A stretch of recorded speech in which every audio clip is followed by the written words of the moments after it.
Customer කෙනෙක් කඩේට ඇවිත් එක අයිටම් එකක් විතරක් ගන්නවද? නැත්නම් බාස්කට් එකක් ගන්නවද?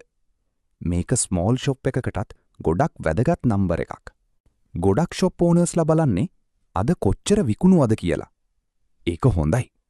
හැබැයි සූපර් මාකට් ඕනර්ස්ලා තව දෙයක් බලනවා. කස්ටමර් කෙනෙක් එකපාරට ඇවරේජ් කොච්චර ගන්නවද?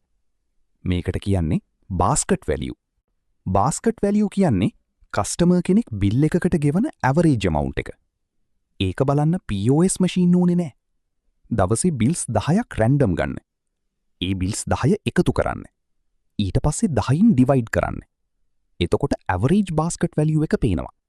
උදාහරණයක් බලන්න. බිල්ස් 10ක් මෙහෙම තියෙනවා කියලා හිතමු. මේවා එකතු කරාම ටෝටල් එක රුපියල් 5400යි. රුපියල් 5400 බෙදීම 10 සමානයි රුපියල් 540යි. ඒ කියන්නේ කස්ටමර් කෙනෙක් ඇවරේජ් එකට ඔයාගේ කඩින් රුපියල් 540ක් වගේ ගන්නවා. මෙතනින් තමයි ස්මාර්ට් ඩිසිෂන් එක එන්නේ. ඇවරේජ් බිල් එක රුපියල් 540ක් නම් ඔයාට රුපියල් 650ට පොඩි යූස්ෆුල් බන්ඩල් එකක් හදන්න පුළුවන්. උදාහරණයක් විදිහට ටී, ෂුගර්, බිස්කට්ස් කොම්බෝ එකක්. කස්ටමර්ටත් හිතන්න ලීසි, ෂොප් ඕනර්ටත් සිලින් පාත් එක ක්ලියර්. මේක කස්ටමර්ට ෆෝස් කරලා වැඩියෙන් විකුණන්න කරන දෙයක් නෙවෙයි. මේක කස්ටමර්ගේ බයින් පාත් එක ඊසි කරන එක. එයාට ගන්න දේවල් එකටම පේනවා. ඩිසිෂන් එක ඉක්මනට ගන්න පුළුවන්. මේවා එකතු කරාම ලීසි කියලා ෆීල් වෙනවා. ඔයාගේ කඩිත් මේක try කරන්න. අද බිල්ස් 10ක් ලියන්න. ටෝටල් එක බලන්න.